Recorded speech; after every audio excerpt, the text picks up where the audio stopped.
So thank you all again for joining us. My name is Ken Corey, and I'm the former Chief of Department of the New York City Police Department and the current Director of Outreach and Engagement for the University of Chicago Crime Lab's Policing Leadership Academy.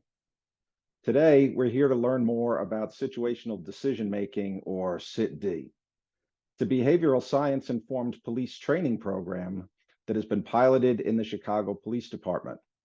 This training was a collaboration between CPD, University of Chicago academics, and the Crime Lab. The study of the impacts of SIT-D shows that the program makes policing fairer and more effective. The study's principal investigators will join us in a little bit to discuss the training program and research findings in greater detail. First, a little bit about the Crime Lab. The Crime Lab is a nonprofit research organization. We design, test, and scale data-driven innovations to improve the public sector's response to the dual challenges of America's gun violence crisis and a criminal justice system that is not truly just. As part of that broader work, the Crime Lab works directly with police agencies and experts to evaluate interventions to improve officer training, strengthen department management, narrowly focus violence reduction efforts, and rebuild police community relationships to make policing more fair and effective. What you learn about SIT-D here today is part of a set of innovative policing projects the Crime Lab is leading. We also recently launched the Policing Leadership Academy, which brings together rising police leaders from over 20 departments across the country. Today's agenda focuses on discussing the implementation and impact of the SIT-D training, which was implemented here in Chicago. Let's briefly go over today's agenda. In a moment, you'll hear from Superintendent Larry Snelling of the Chicago Police Department. He'll share opening remarks about the value of police training. Then, we'll hear from the research team who conducted a study of the SIT-D training. After that, we'll jump into a panel discussion with folks who led the training program, followed by a broader Q&A discussion to answer questions from the audience. We'll close with a note from the research team about getting involved in future cohorts of the program. Before I turn it over to Superintendent Snelling, I want to note that the questions we've received from the registration form have been incredibly helpful, and we hope you all will continue to share questions with us. Please use the Q&A feature throughout the webinar to submit your questions about SIT-D or the study findings. The team will answer the questions via chat throughout the webinar, and there will also be time near the end to answer additional questions you submit. This webinar is being recorded and will be shared with all who registered in a few days. Now I'm going to turn it over to Superintendent Snelling. Congratulations on your recent confirmation, Larry. Thanks so much for being with us today. Can you share a little bit about your background? Thanks, Ken, and good afternoon to everybody. And sure, I'd love to share a little bit. I have 31 years with the Chicago Police Department. A lot of that time I've spent in different assignments, different commands, and I've spent at least 12 years in the training academy. I had a command there over recruit training. I had a lot to do with in-service training. It was, those were some very exciting years with the police department, and just, knowing that you had an effect on how officers go out and do their jobs, and being responsible basically for training police officers and just trying to understand how they interact with the public. We have a major responsibility to make sure that our officers are properly trained when they hit the street. So the time that I spent in the training academy was great for me, but I also spent quite a bit of time in the field. So I got to see some of the effects that the training had on our officers, specifically our de-escalation training and our field force operations training. So the time that I spent in the training academy has had a huge effect on my career and where I am in my career at this time. Currently now, as the superintendent of Chicago Police Department, it's very important for me to make sure that our officers have the most effective, proper training, because having been there that time, the amount of time that I've been there, I realize the importance of that training and how it affects our officers and our community. Yeah, Soup. I mean, listen, first of all, thank you for your service. Decades of experience, decades of service to the city of Chicago, and you've spelled out for us why, in all that experience, including your 12 years as an academy instructor, how important training is to the frontline officer, that de-escalation training, especially. But sometimes it just seems really hard to get training right, to design the kind of training that can change how police officers think while keeping them and the community members they come into contact with safe. So why do you think that is? You know, oftentimes we give officers a playbook, so to speak, right? So what we're doing is, and historically what we've done is we've developed the skill set. Where we failed most time is developing the mindset. If we don't develop that mindset, then we're not understanding the officer as a whole, because these are human beings who have different experiences in life throughout their growth. How do we get to those individual officers? We can't do that by giving them a simple playbook. We have to work on the mindset of the officer to get them to understand the importance of the job. So if we can change the mindset of that officer, it's going to be more effective for that particular officer and for all of our officers as a whole. The difficulty now is trying to understand how we get there. How do we develop the proper training, and how do we evaluate these officers to determine if we're giving them the proper training and if they're understanding it? Our officers are our first contact with the public, and they're a commercial for the department. If we don't get the training right, the effect that officer can have on the public at the time can be long lasting, good or bad. So we want that good effect. We want that long lasting effect. So we have to get training right. Yeah, I mean, that is completely spot on. And I think you highlight the challenges over the years with, trying to give officers a playbook or a script for something that you really can't, right? Human interactions are just too dynamic, right? They evolve too rapidly to be able to give them a script. If the subject does A, then you do B, right? You need to train them to think differently. How do you evaluate the training though? How do you know whether or not the training that's being done is effective? Well, the first thing that we need to understand is the officer who shows up to training wants to know what's in it for me. Now that may sound selfish, but it really isn't, because we're working to make our communities better. However, if the officer isn't developing, there's nothing that officer is going to be able to do to effectively make changes in the community, right? And actually, those changes could have more of a negative effect than a positive effect.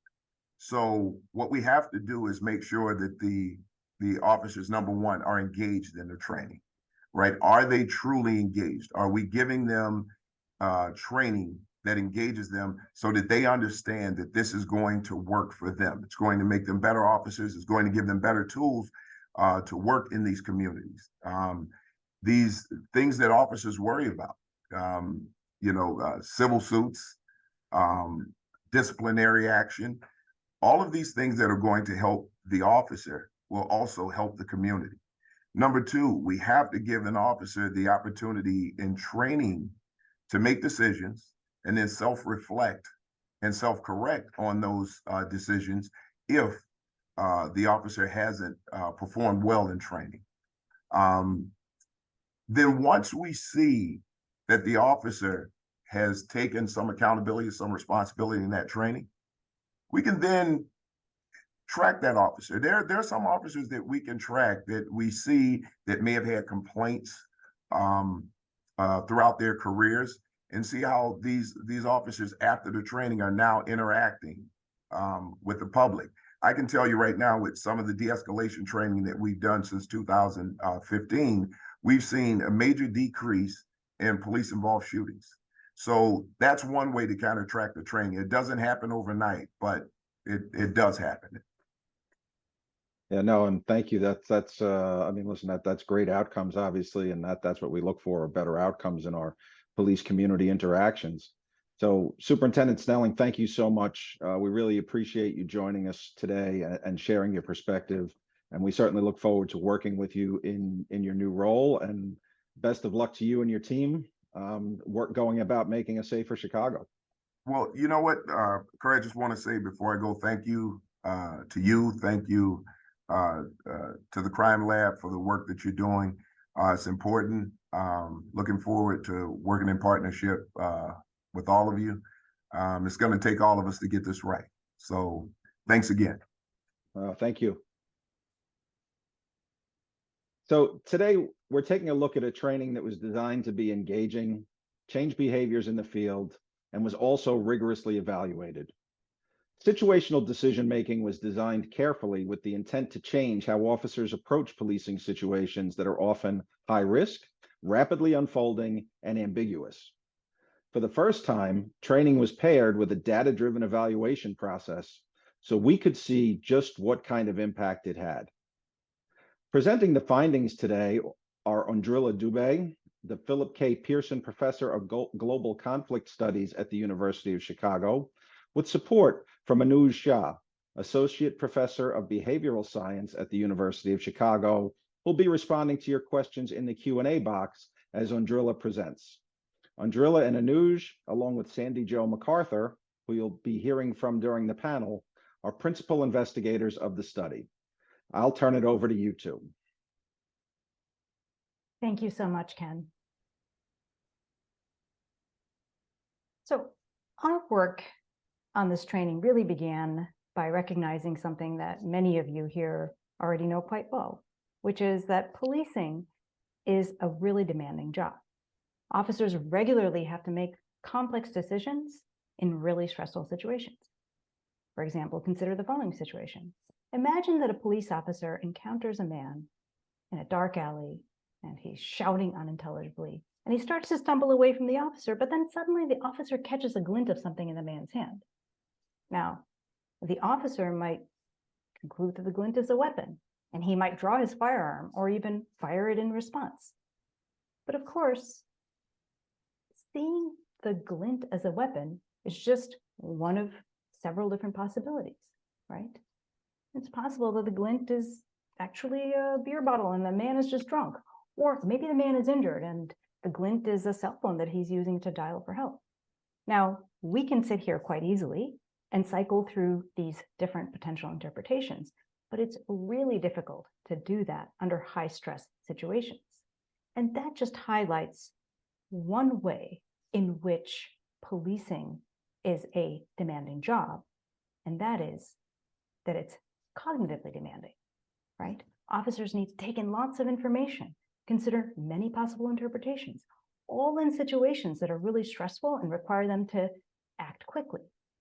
And what decades of psychology research tells us is that it's exactly these circumstances under which deliberate reasoning tends to shut down, and people instead start resorting to automatic thinking, doing things like using mental shortcuts, making assumptions to reach conclusions instead.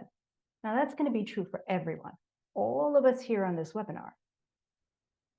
But the thing about policing is that it creates many such situations, and if officers aren't prepared to meet these cognitive demands, this could have implications for both their safety and the safety of community members as well. So if that's the case, what is to be done? Well, we can't easily remove the cognitive demands from policing situations, but we can train officers to be able to better meet these demands. And that is exactly what we set out to do in the training that we designed. The training is called Situational Decision-Making, or SITD for short. And at its core, SITD teaches officers to make the most of the time they have by training them to be able to rapidly consider multiple possible explanations of the situations they face. Now, it does this through 4 core principles. First, it helps officers identify what triggers them, like maybe when someone flips them off or refuses to show ID.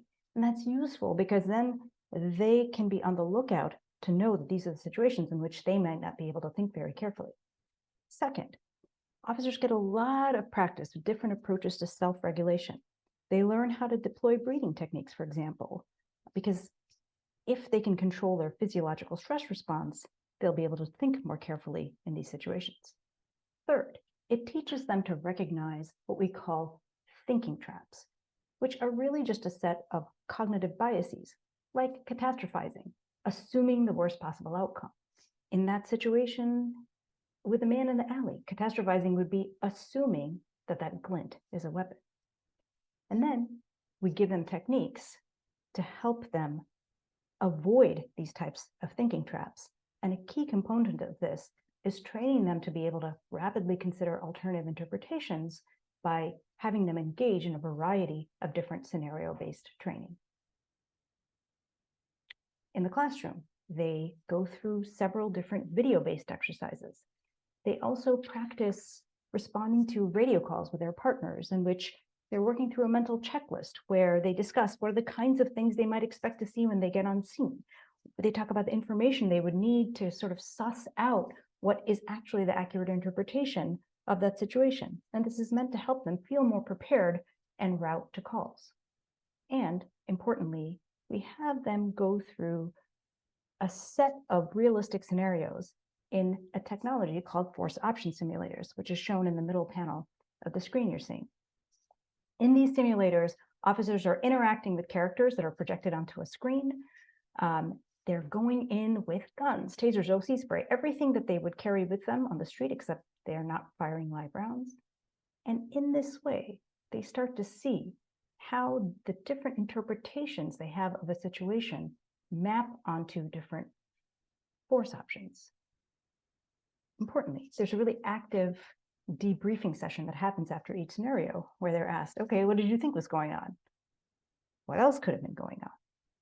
So really at the core, a lot of this training is about getting officers to ask themselves, what else could I be missing? And getting them really efficient at being able to answer that question. Okay, so all of you will be very relieved to know it was not us University of Chicago professors who delivered the training. Rather, the training was credibly delivered through trainers from the CPD Academy who we trained. And these classes were small, 12 to 16 officers, and they had about 4 trainers each. And importantly, there were 4 4-hour sessions, so 16 total hours, but these 4 sessions were spread over 3 months. And this was important because we would ask the officers to think about what they had learned in the classroom when they were out in the field.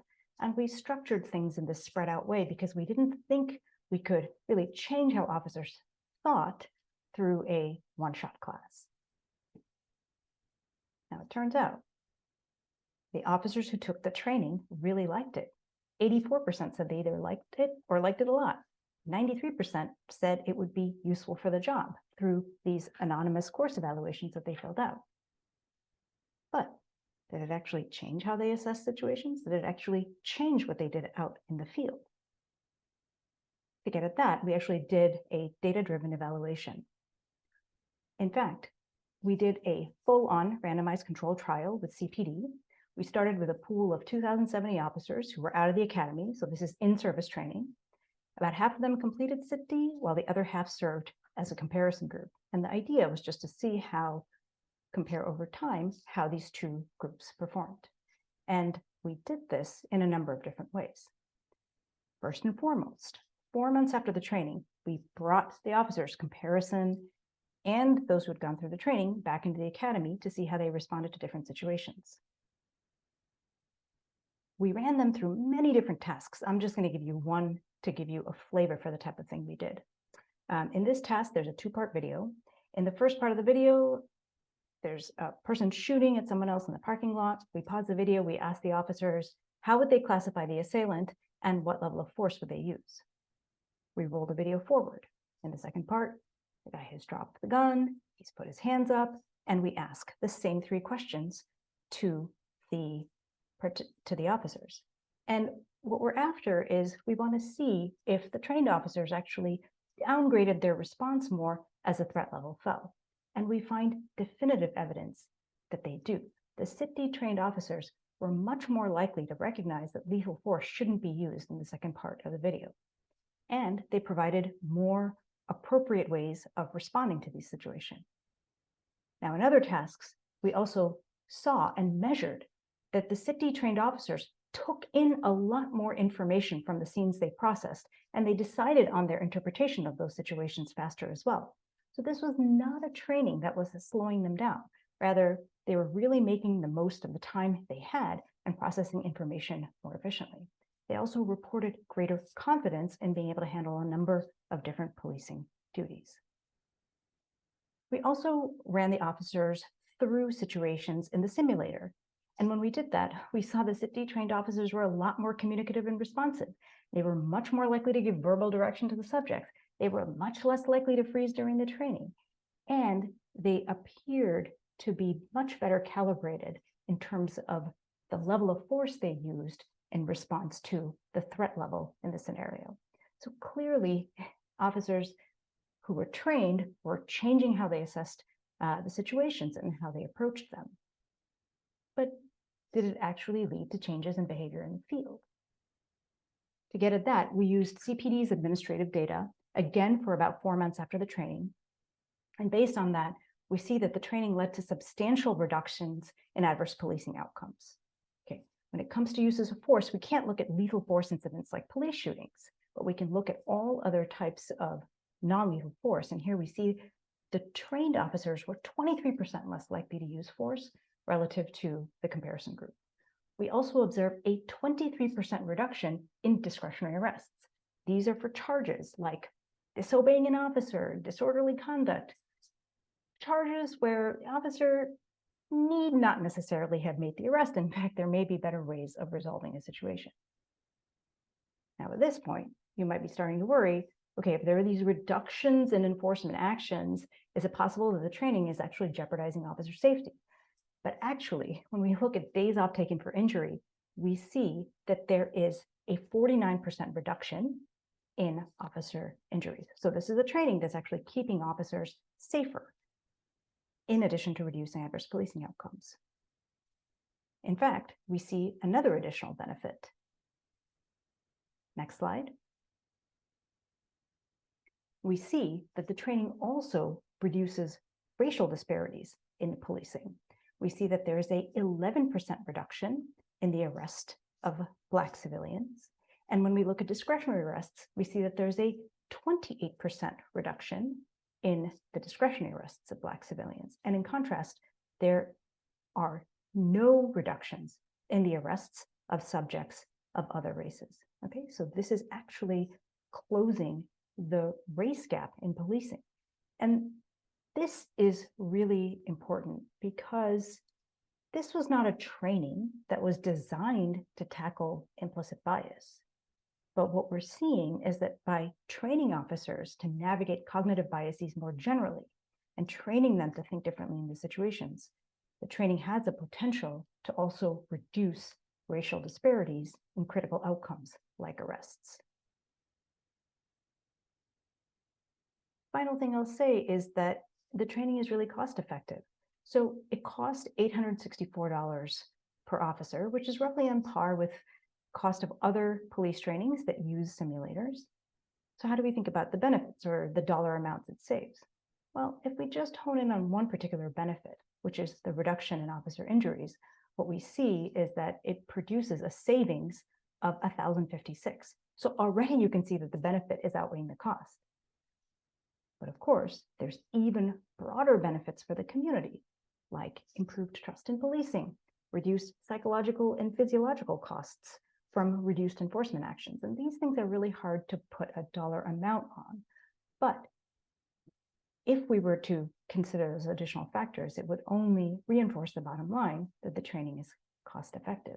And one thing I will add is that it's likely that, as with other police trainings, refresher trainings will be needed here to reinforce the effects, because we do see that the effects start to fade out in the course of the year. But we estimate that even if we add in a refresher training, the benefit will still outweigh the cost. So the key takeaways here are that CITD is a training that improves how officers assess situations. In so doing, it reduces critical adverse policing outcomes like uses of force, discretionary arrests, and officer injuries. And ultimately, the training also has the potential to reduce racial disparities in policing. So with that summary, I will hand it back over to you, Ken. Thank you.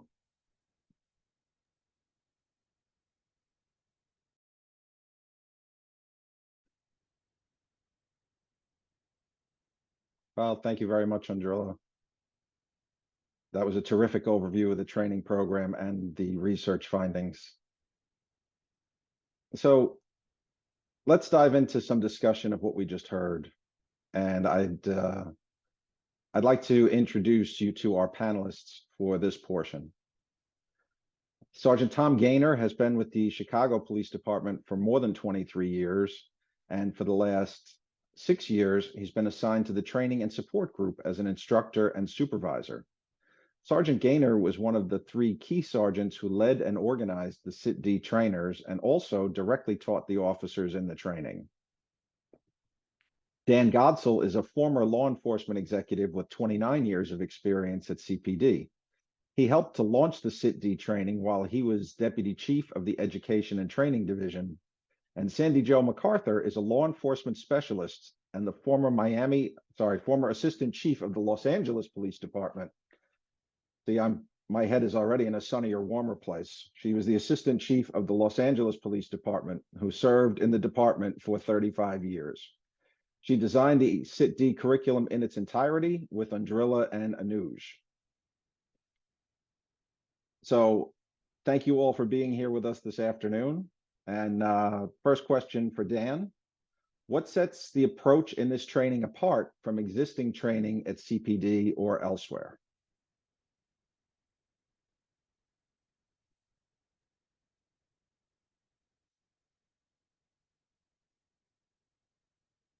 Thanks, Ken.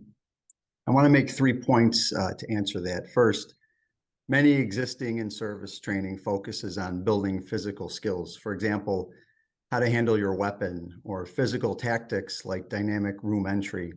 But very few training focuses on building cognitive tactics or thinking skills, and that is unique to CITD. And this is important because you have to know how to handle your weapon, but you should also be trained on how to make the decision to deploy your weapon. Secondly, this was a completely new way of doing scenario-based training, one that took the FOS technology to a whole different level. Traditional scenario-based trainings use many live actors, and this is, of course, very manpower intensive and very expensive. But CITD leveraged the force option simulators so you could run many officers through many scenarios very effectively in a very cost-effective way. At CPD, we previously used the FOSS, but in a much more limited way. Officers would go through scenarios, but CITD incorporated extensive debriefs to train officers about where and when they were falling into those thinking traps. And that was completely new. And look, if you can imagine that the potential for leveraging technology for this type of training is vast. For example, future iterations could leverage VR headsets, and this would be a game changer for how we do police training. And finally, I want to emphasize that the research partnership with the University of Chicago was unique. From the very beginning, the training was designed so we could measure in the data if the training was actually having the desired effect. Well, thanks for that, Dan. Tom, why did this training resonate with officers? What is it about it that they found useful? The officers really liked the variety of the exercises using different mediums. It wasn't just lectures. Lectures can become monotonous, and that is a main training form, but also we use videos, interactive tabletop exercises. The officers really found it engaging. They particularly liked the FOSS scenario components because it was hands-on. It appealed to our more hands-on kinesthetic type learners, had realistic policing scenarios, and because the debriefing allowed them to self-critique. In addition to asking them after a scenario what they had and what they did well, so we're starting them off on a positive, We asked them what they could have done better, rather than what do you think you did wrong.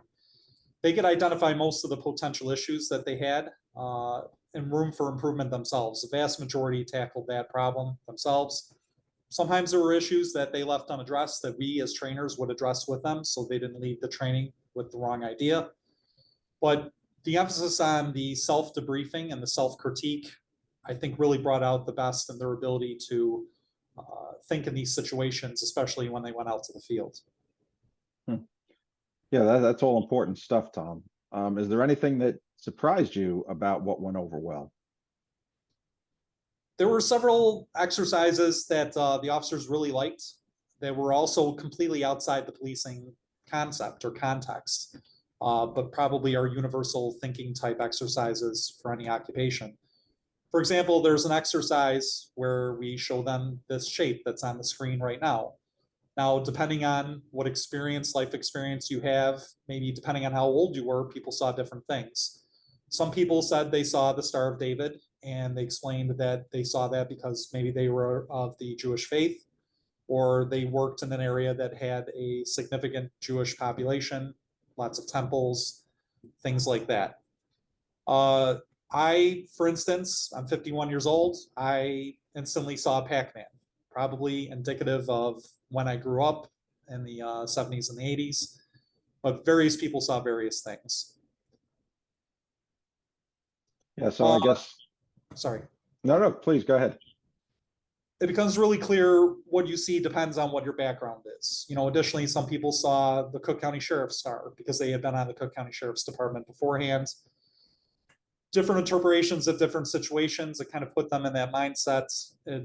Your past experiences really influence who you are today, whether it's in your private life or in the policing world.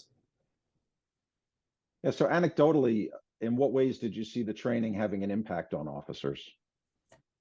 We heard over time that various officers had used the techniques that we taught them in situations, especially stressful situations. For example, a real big component to this training was tactical breathing, being played either during audio dispatches or during video footage, as we see before us, which was a foot chase that evolved into an officer-involved shooting. While they were watching these videos, they would engage in that tactical breathing exercise, which would put them in the practice of doing it when they went into the field and had that situation themselves. In particular, one officer told one of my teammates that he had been in a situation where his partner had been shot. And he told us that he did tactical breathing in order to get back into the fight, to avoid freezing in that situation, and that he had learned it specifically from CIT-D. He had given us credit for saving his life, basically. Wow. I mean, that's really amazing. Dan, how did you make it possible for CPD to do a training like this?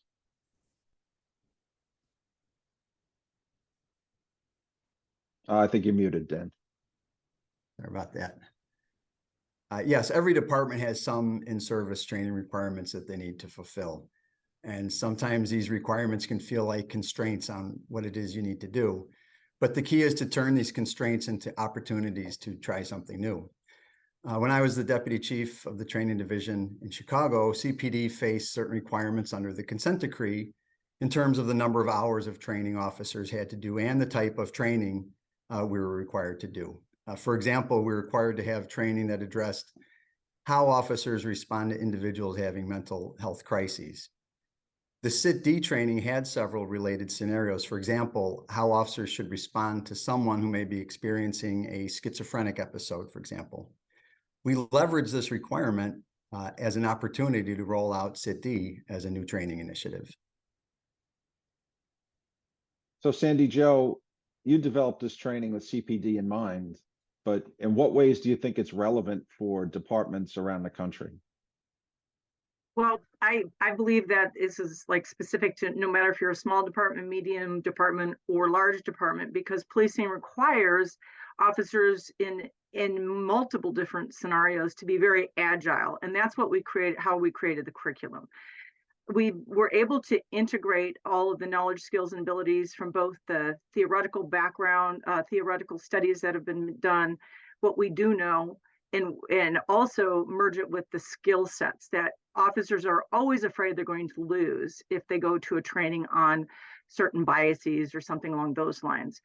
And I think that's what makes this training so usable for any size police department, because it is agile, it is integrated, so you can integrate your own department policies into the training. And also we created the different scenarios and exercises. So for example, we have 8 video vignettes that can be changed out based on whatever the department that is being trained would face. So for example, when we started this training before COVID hit, so of course everything stopped for a while. Before we came back, we'd been talking with Tom and several of the other trainers, and we decided that, hey, all agencies across the country, but in particular, we were focusing on CPD, they had to deal with a lot of different experiences that we hadn't considered before. So we were able to move some of those video vignettes, the ones that we originally had brought in during the training, and we moved in some experiences that they were feeling and seeing out in the field during all the protests. So we were able to really change some of the things that we were doing initially without changing the core basic fundamentals of the training. So that makes it live, makes it real, allows us to work with any agency and make the scenarios specific to the agencies. Yeah, so much like the way Superintendent Snelling was talking about, that you can't really have a script and tell police officers how to deal with these interactions. The team recognized that there is no one size fits all approach to this, that it has to be able to be custom tailored to the unique needs of each community.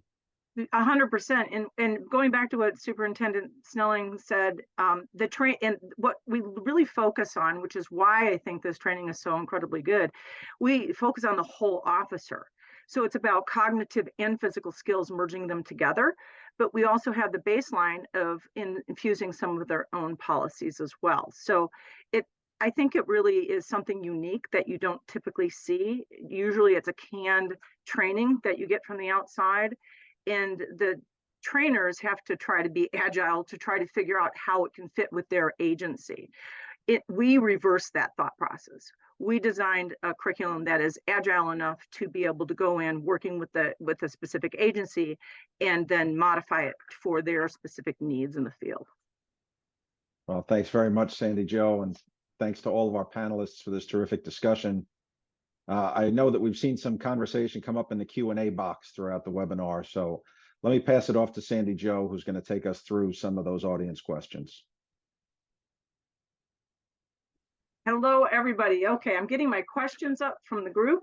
One of the questions that came in was specifically about the injuries that officers that we were using to measure.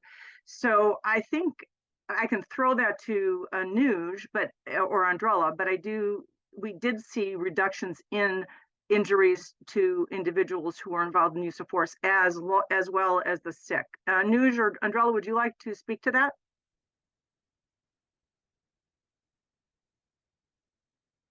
Oh, I guess I covered it. All right, so one of the other questions that came up, and this one I am going to throw to Andrella, this is about, can we speak to how the effects started to fade over time? And did the significant results disappear altogether, or were the effects just a little bit smaller? Andrella, I'm throwing that one to you. Yeah, it's a good question. And I guess I'll say that there are some limitations, statistically speaking, to how precisely we can answer that question, in the sense that, we look and see strong effects in the first 4 months after the training. And then if we look in months 5 through 8 and months 9 through 12, the effects aren't individually significant, but we can't really say they're actually significantly different from the first period effects. But they appear qualitatively smaller for uses of force starting in month 5 and for discretionary arrests starting in month 9. So this is what underscores the idea that you'll want some refresher trainings to reinforce the effects strongly over the course of the year. Thank you. We have another question regarding, and I think this one could be answered by a few people, but Tom, be at the ready on this one. How would this training improve responses to critical incidents and critical situations? And Tom, I'll throw it to you. I just want to make one comment before I throw it your way, is that we actually designed this training with that thought process in mind. Our whole goal was never to create a situation where officers would actually put themselves in harm's way or another community member in harm's way by acting too slowly. Our goal was really to get officers to be able to bring the information that is available at the moment, in the moment of a crisis or a critical situation, bring it up more quickly and make a very conscious decision on how they would respond after going through a few of the skill sets. But Tom, I'm going to throw it your way because you saw this happen in a variety of different areas, especially in the force options simulator. So I think that some of the foundations for that type of critical thinking were laid in the exercise portion. Even exercises just as looking at the image that we saw before, but there were also video exercises in which you had to notice changes that happened during the video. So for example, one where there was a lot of activity center stage that people noticed, but they didn't necessarily notice that the image in the back changed colors. And that was important because we wanted to reinforce with our officers that you need to be aware of your background, especially when you could be in a officer involved shooting type situation. We certainly don't want innocence in our backdrop. Once they went to the FOSS simulator, I think a lot of that foundation had been laid. And I think that coupled with the tactical breathing exercises reinforced the ability not only to critically think continuously while engaging in the conversation, communicating with your partner, but also knowing there were scenarios where you might have to use force or scenarios where you might be able to de-escalate it. Thank you. Another question sort of along these lines that I will grab, and if somebody else would like to join, feel free. The question is, how did the training address the danger imperative, how officers perceive risk? This really was the foundation of what Anuj and Andrella brought to me when I became part of the team, where the three of us really wanted to ensure we were addressing how officers perceive risk without putting them in further risk of being harmed. And this is where the discussion on the cognitive distortions regarding the biases discussion really became important. So we focused a lot on catastrophizing and minimizing, confirmation bias, overgeneralization, personalization, all or none thinking, and one of my favorites, which really resonated with, the anchoring bias. And when we talked about these biases, we talked about them in a very just a way that sort of depersonalized it for them, where they realized everybody in the world has these types of biases, but in policing, they can actually cause the officer to miss very critical components. So we did address that issue in the training. And then the second piece of the question was, did we think that the peer-led training impacted officer satisfaction? And how do you ensure debriefing consistency among training classes? That is really a great question. I was adamant with our team here that we would do a train the trainer. I believe the majority of the time, the people who live and work in the departments that are doing the training, that they should be trained by their own trainers. There's a couple of things that make me feel that way, but I believe I'm going to throw it back to Tom and Dan. Both of you might be able to make a comment about the thought about train the trainer. I think it's the most powerful way to deliver a message. I'll start with Dan. Yeah, I agree. You're working with officers who have been where you've been, who have experienced things that you've experienced in the same similar terrain.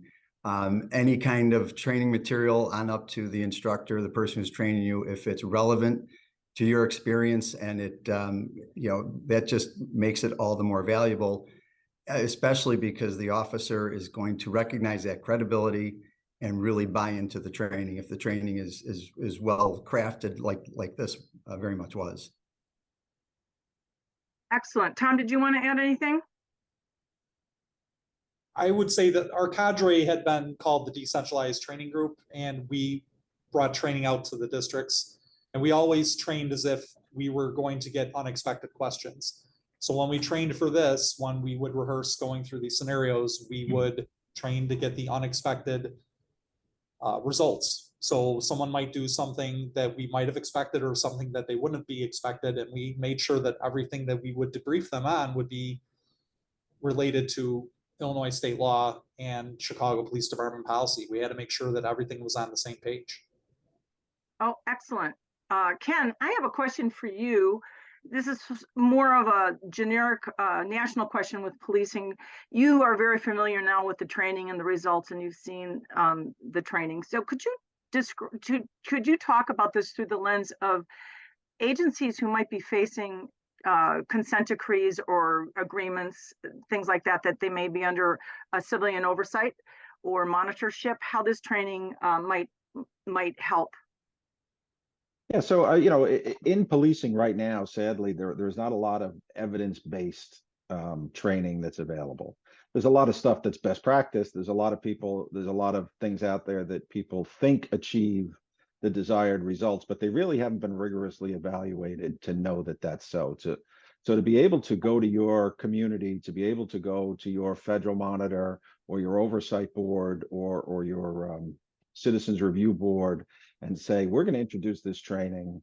This training not only has all these great outcomes, right, where we reduce officer use of force, where we reduce injuries to officers and time lost on sick leave to officers, reduce discretionary arrests, but at the same time, it's all evidence-based, right? That it was subjected to a rigorous randomized controlled trial. We know that this is effective. We know that this is going to help improve policing in your city.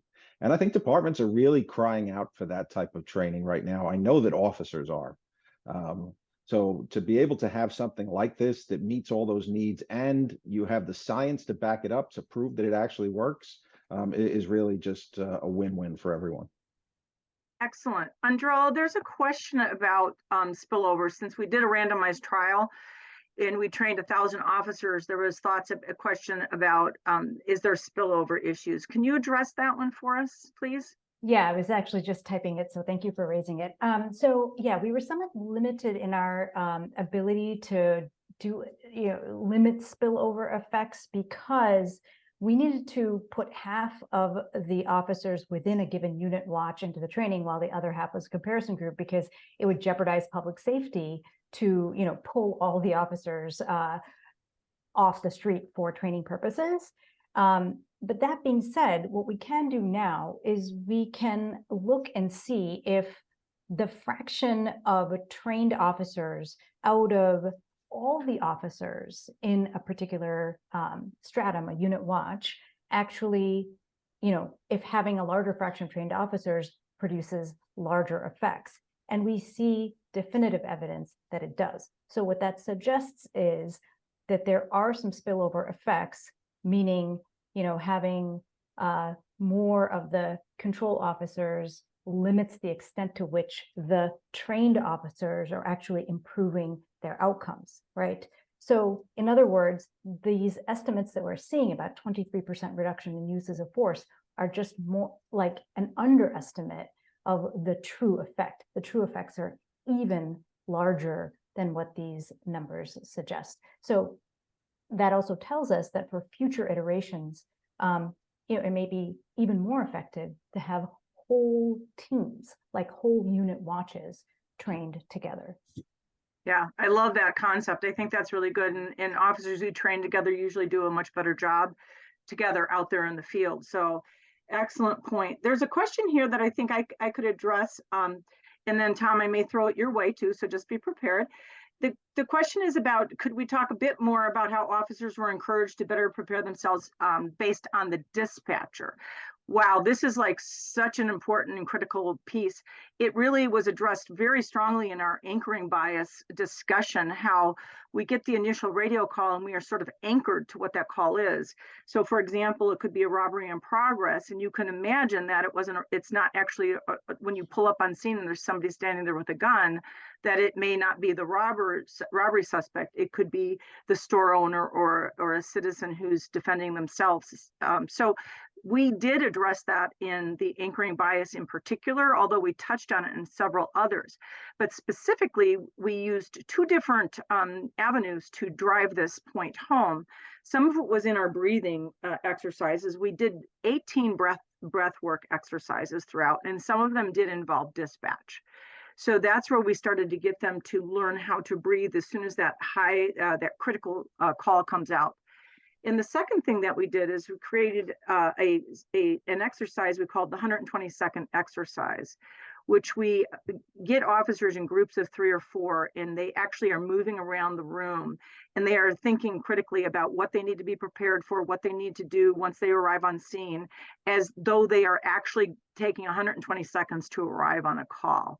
Tom, I know you and I both thought that was a super powerful exercise. Did you want to just touch on that just a bit more? Yeah, so I thought the audio component was very effective.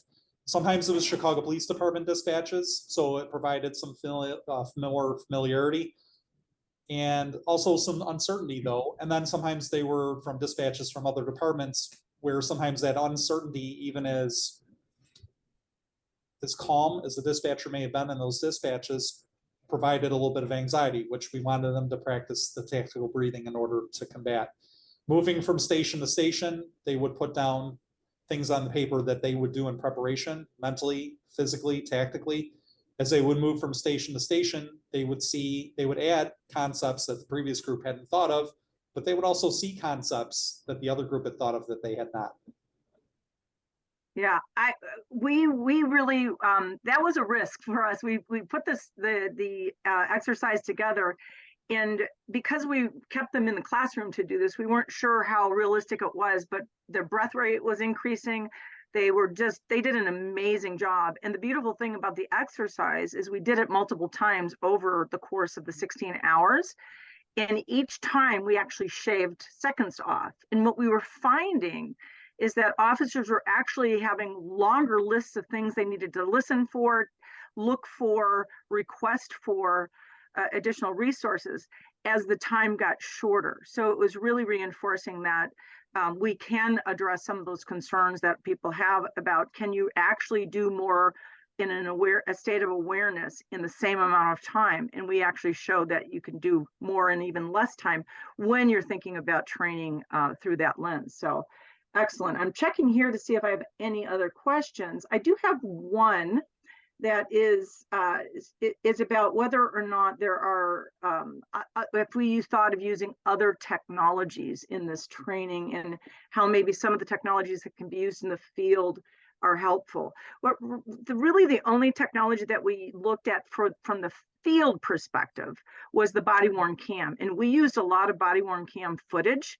that's available out there, which is why this, in our video vignettes. So this is why we're able to bring in, no matter what agency we'd be working with, we could bring in information if they are, especially if they have body-worn or camera video that's available. So that's a really awesome option. But we haven't looked at, when we first started rolling this training out, we looked at VR headsets as a potential. At the time, they weren't quite ready for prime time. They're getting better and better now. So that might be another option going forward as we're looking at potentially partnering with some other agencies. Let's see if I have any final questions, because I think I have 1 or 2 minutes left. I do want to make sure I've answered all the questions that have come in. Do officers who perform better on the CIT-D lab assessments do better in the field than those others? I'm not sure I totally understand the question, but I think what you're asking is, do officers in the classroom perform well, and then in the field, do they also perform well? Yeah, SJ, I think I interpret that too, not just against the control group, but against the whole of the CPD. Yes. How do the CIT-D officers perform?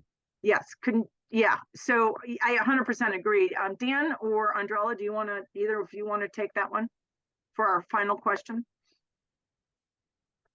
Sure. So, we are, of course, comparing within the CIT-D trained sample, within the sample that we set up for the randomized control trial, because that's how we can ensure that the starting point and levels for the comparison group and the treated officers are similar. But what we can do is, try to see if there's a correspondence between those who are performing better on the lab assessments and those who are also performing better in the field. That's something we haven't looked at yet, but I think it would be certainly feasible and nice to be able to do that.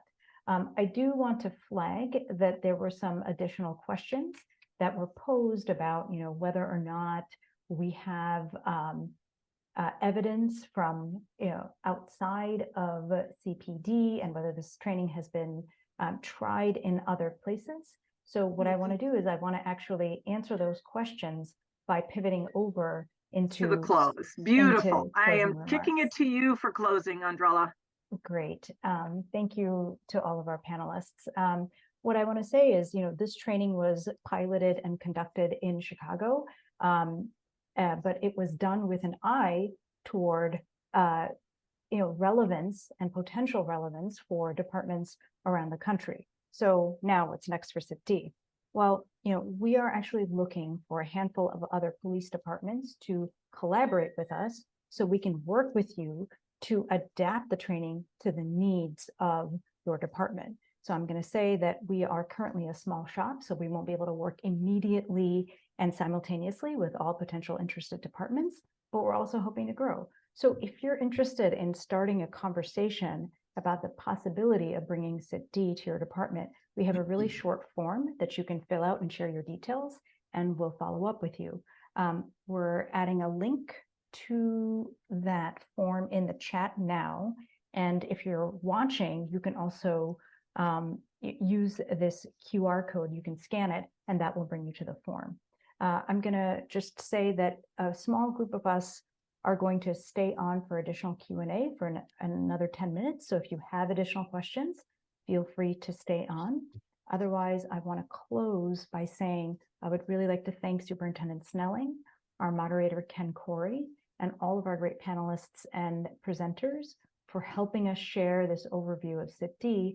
And we together want to thank all of you for taking the time to join us on this webinar and to learn about the training. Again, we'll stay on for a few additional minutes to answer any additional questions you might have. Otherwise, thank you very much and take care.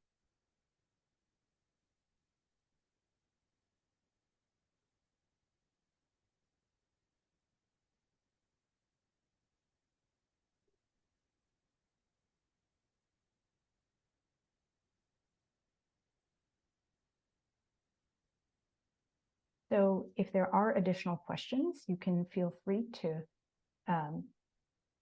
post them into the Q&A chat, and we're happy to field those.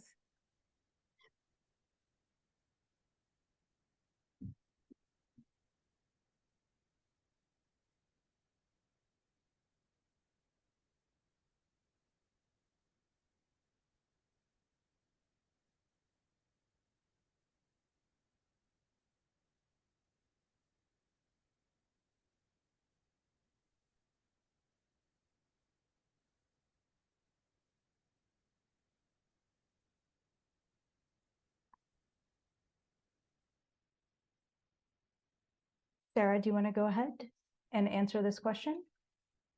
Sure. Hi, Claire. I'm Sarah Rand. I'm our Director of Public Affairs for the University of Chicago Crime Lab and Education Lab, and I'm happy to be the best person to coordinate any media questions. Our research team and the trainers are available for interviews and would love to share this broadly. So I'm the best person. I will put my email in the chat for you.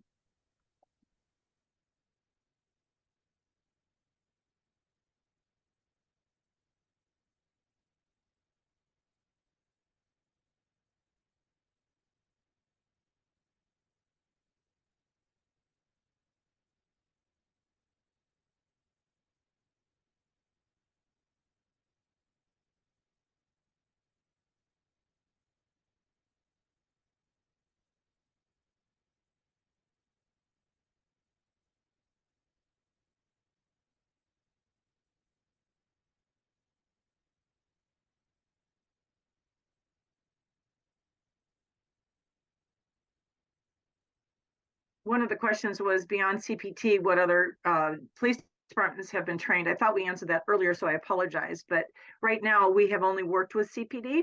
We have not trained other agencies as of yet.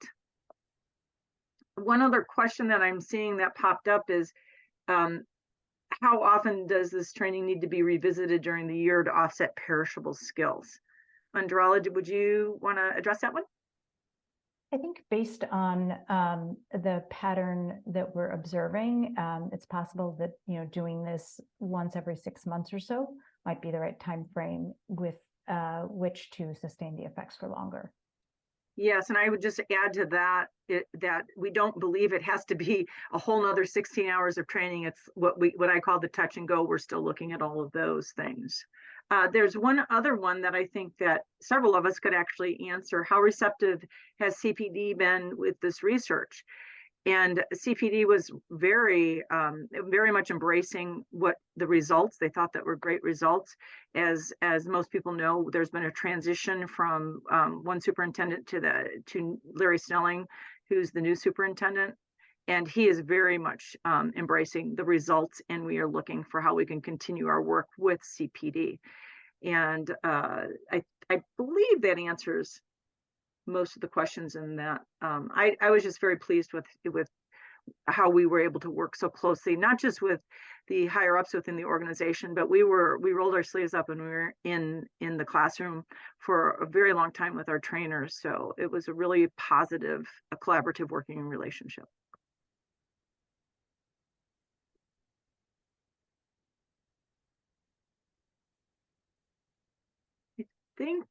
I believe I have, Sarah, I think I've run out of questions, and so I just want to make sure I haven't left any out. Yes, I think we did address that one. Okay, all right, awesome.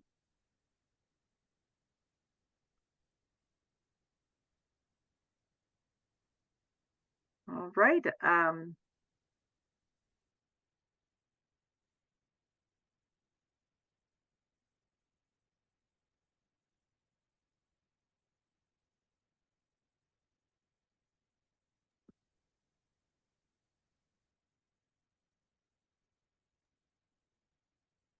Well, thank you all for joining us and being part of this really exciting research. It was a great team with Anuj and Andrala and all of CPD. Dan, you were there at training, so thank you so much. And everybody who put in all the elbow grease over there in my training team. Tom, please give our thanks to the entire team.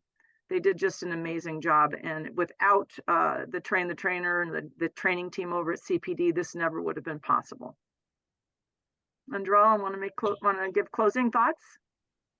Just want to thank everyone for being on this webinar and taking the time to learn about this. And thank you to everyone from the Crime Lab team and from CPD for making all of this possible. Thank you.